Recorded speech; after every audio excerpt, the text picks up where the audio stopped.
Hey, welcome back to this week's episode. This week we're going to do something pretty special. We're finally off of lockdown, so hopefully we can get a pretty good video here. As you can see, I'm with Ola, so I'll be on my best behavior. Behave yourself, Joe. Oh, I will. This week we're here in Caesarea Maritima, or Caesarea by the sea, where it became the capital of Rome here in Israel. So with no further ado, run the intro and we'll get started.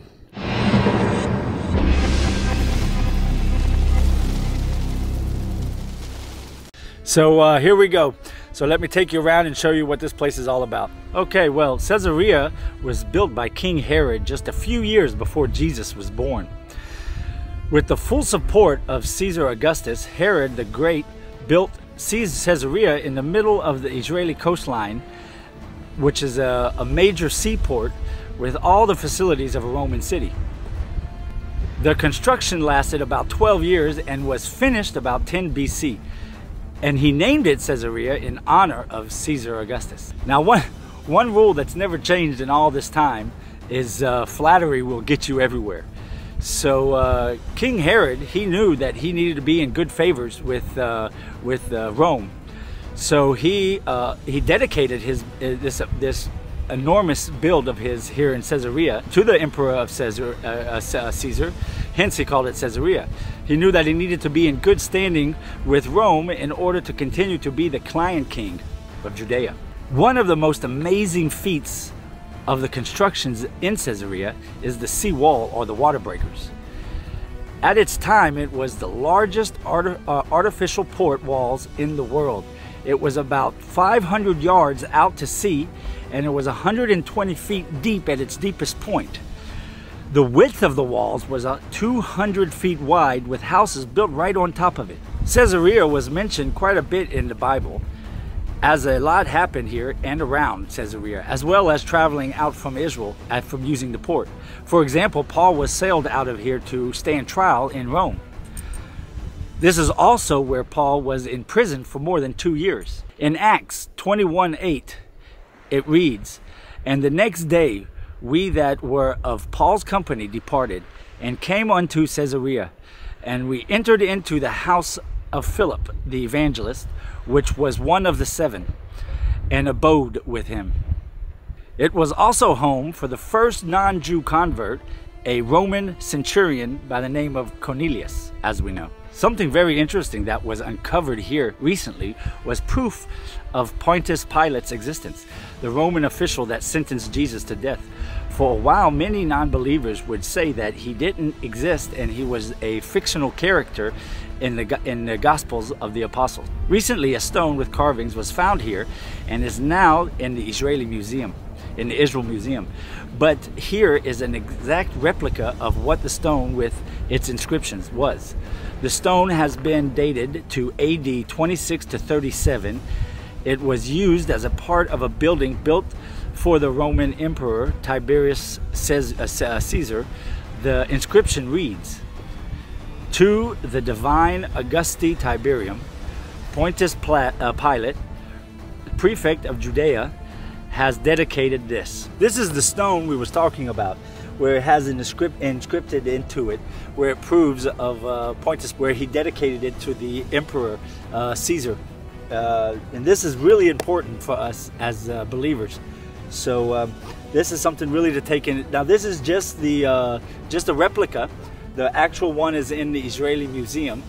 So I just really wanted you to see it, because this is something for us. So here it is. This amphitheater is the oldest found in Israel and could hold up to 4,500 people. This hippodrome is the largest in the country, where they would do the chariot races, and it could hold up to 10,000 people. At one point, the population of Caesarea was over 150,000. Now back in those days, that is a lot. That is one of the largest cities that was here. The Roman-style aqueducts that you can see were about 8 miles long, bringing water from a spring on the southern slope of the mountain. This was a real luxury city with abundance of water and goods coming in from the port straight from Rome. Herod's palace was built right out into the sea. It was a real testimony to Herod's wealth, power, and architectural accomplishments. The home had 2 swimming pools, 120 feet long and 45 feet wide, right at about sea level. Where we're walking right now was actually where Herod's palace was. Just like I said, it was he had 2 swimming pools, 120 feet long, and it was really a sight. So this is the spot where we was at, what I was talking about. And as you can see, it's built as a peninsula out to sea. Here, where we're going to look at right here next, I'll show you where you'll see the actual what's left of the ruins right out at sea level. Right here, down here below me, you can see where the mosaics are still left from his palace. And I tell you what, I don't know how well they come out in video, but they really are something special. They're really beautiful. These flyers that you get when you come into these national parks here in Israel are amazing, and they're full of really good and honest information, but they usually leave out some of the things that's more important to us as believers. As an example, this stone that we was talking about. This amphitheater in current days is used for many concerts and everything else here in Israel. But could you imagine being back here, back 2,000 years ago? Wow, it's an amazing place. This right here where we're at right now would have been, I guess, the box seats. This is where the VIPs would have sat, where the emperor would have sat, or whoever was the biggest VIP in town at that time. So, Ola, since you're the queen, you sit here and I'll go win the race. Ready? Win the race for me. Don't you like a house next to the sea, Joe, like Herod's? Well, remember, we were just talking about it. On the sea walls here, they had houses right on the walls. It's amazing. The smell of the sea and the calmness of the sea. I know how to Yeah, say yeah, it. absolutely. It's just the energy here is so amazing. Yeah. Well, right here specifically in the Hippodrome, it probably wasn't so calming. You know, like back in the days with the chariot racing and everything. There would have been something to be sitting here. So this would have been the VIP sitting, you know, where all the dignitaries would have sat. Come on! Okay, Ola, baby, I'm gonna win it for you. Me and Ben-Hur. Come on! Also, this place being such a big place back in those days, 150,000 population. There was a lot of markets here and houses and everything else. Here is one of the marketplaces. You can see these little domes. Each dome was another store. This guy sold horseshoes, and this guy sold pails for water or whatever, right? Anyway, so there's a lot to see here. I'll show you some of the resident places too, but I won't be able to show you all. We'll be here for 3 days if we video every shop, every house, everything. Another thing here now, you have a lot of shops and restaurants and everything else, so if you come out here, it's a good place to have lunch when you're out here looking around. Now the port we was talking about, on these walls that were an amazing 200 feet wide at the top, thick, they had houses on them right here, and that was just unbelievable back in those days, the type of building capabilities they had. So this is really an amazing place. You guys really should come out here. Being a city with so many amenities and so many facilities, they also obviously had their big baths and their basically what we would call today a spa, where they could get everything done, their haircuts, their massages, their everything, whatever. So you could tell it was really a luxurious place to live back in those days, 2,000 years ago. Look at all these pillars that they found from around here. They just piled them up right here. And over here, they're just all over the place. The ruins around here is amazing. It's just everything has been preserved pretty well for being 2,000 years old. Like we was talking about, there's a lot of residents here. It was about 150,000 population here. And so there's many homes that have been around, that are around here where you can see. And there's so much yet to be discovered. They haven't even started, I would say, half of what is here to be uncovered. So this place really has some significance to it. And who knows what else we could find, like we found the stone. So who knows? Wow, could you imagine sitting here, touching these walls 2,000 years ago, everything this stuff has been through.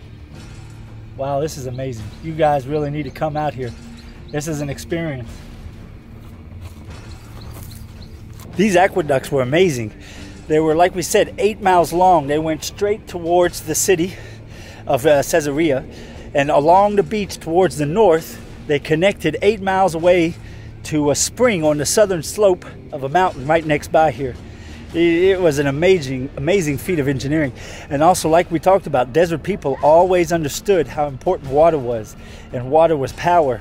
Water gave people the feeling of luxury. You know, they didn't have the luxury we have today of just opening the tap, and we have water, even drinkable water. So this really was something amazing. And it was one of the reasons why this city was so big and powerful and successful, for these aqueducts right here. Well, I hope you enjoyed this video.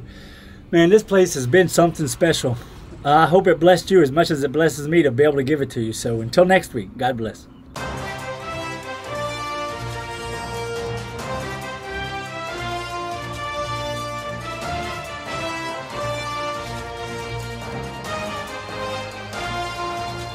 TGR News, broadcasting from the State of Israel. Welcome back to another week of TGR News. Welcome to Israel. Shalom, shalom. Well, this week, the lockdown is over. As you could tell, we did the video this week of Caesarea, but that's a joke, the lockdown is over. Now they call it restrictions, huh? Yeah, now it's restrictions, it's not lockdown. Yeah. Nothing has changed. It's just the schematics has changed, you know, the terminology. Yeah. We've been locked down. We couldn't go to the store. We couldn't go to restaurants. Couldn't do anything. Yeah. Now we still can't do all that, but we can leave our house for more than a kilometer. So now we're just restrictions. Yeah, exactly. Now we're just restrictions. So to go into it, it looks like the 9th of March, which is a month away, is when they're going to actually start opening up the stores and the malls and the restaurants and everything like that. And that's just a general plan. Yeah. Yeah, it's. I don't understand it. This thing about the kids in the schools, and you know, we all listen to the same news, and it depends on which doctor you want to listen to. But there's a lot of different trends of thoughts about the school system. Yeah, most people know or understand that the kids don't really get it. They don't. If they get it, it don't mean it's not much to them. They're just like a little cold or something. Yeah. And now they're getting every day they're coming out with new hydrochloroquines and ivermectin and the whole list of things. Yeah, well, the businesses in Israel are also taking a really hard stand against this lockdown, and they're opening up, because one of the things they allowed happen during this new lockdown lift was like if you had a little coffee shop, you could do a takeaway service. No one could come and sit, but you could order like a sandwich and come and pick it up. So now businesses like a clothing store that sells shirts, they do takeaway. You can call them, order the shirt, and come take it away. Yeah, and just hope you got what you ordered. Yeah. Well, that's about the same thing if you go through Google. Exactly, yeah.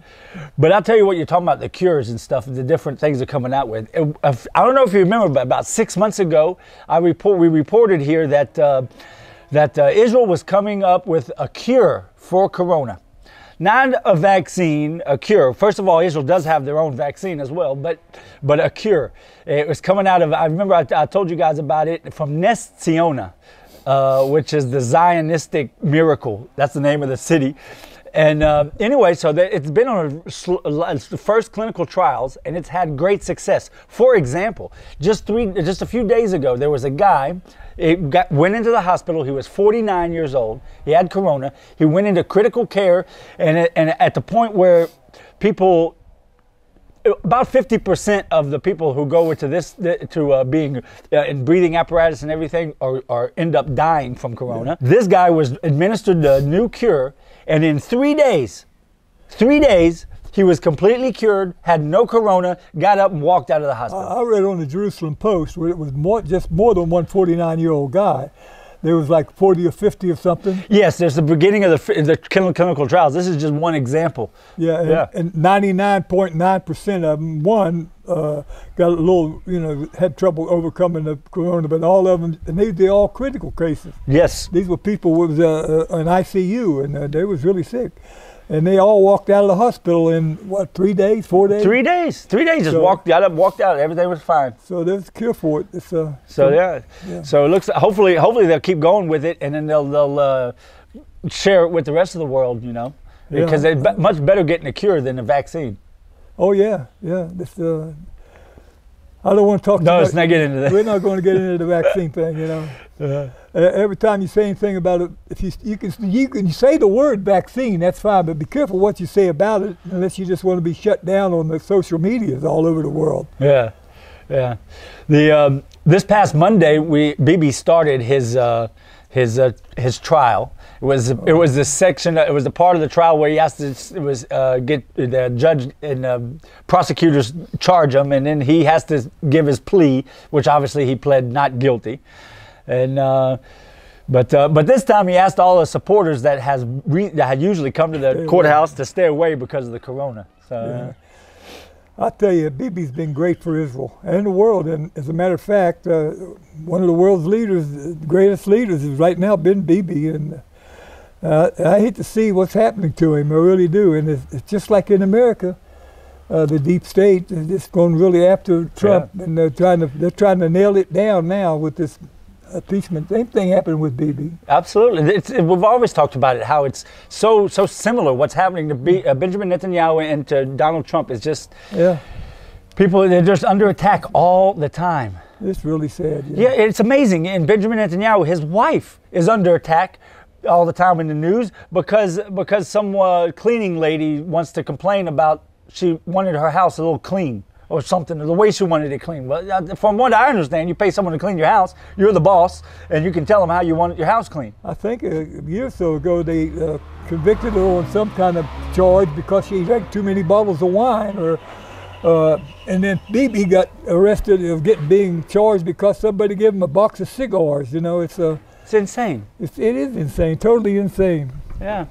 Well, we know Joe Biden, our good friend, right? Anyway, he's really making things very clear what he thinks about Israel and what's coming.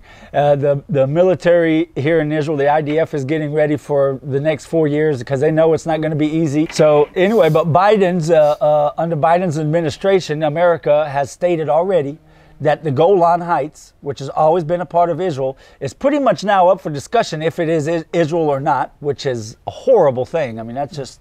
Yeah, but Bibi made it clear, point blank, Golan Heights will always be part of Israel. And it has to be. Yeah, it has to be. I remember back in the 70s, Mom and I was driving back from Tiberias, going down through the Jordan Valley on the way to Jericho, and there was shellings behind us from the Golan Heights.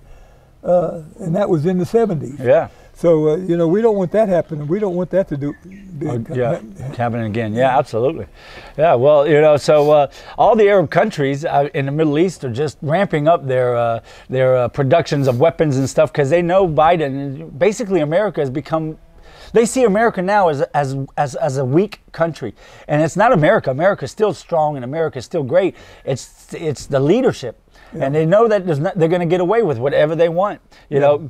And Biden again is also keep talking about the sanctions that he's going to lift on Iran, and everything. And in the same time, he's already contacted pretty much almost all the world leaders, except for until today. Still, he hasn't even contacted him. Talking about Iran, every generation, every century, let's put it that way, at least every century, there's a country somewhere who wants to destroy Israel.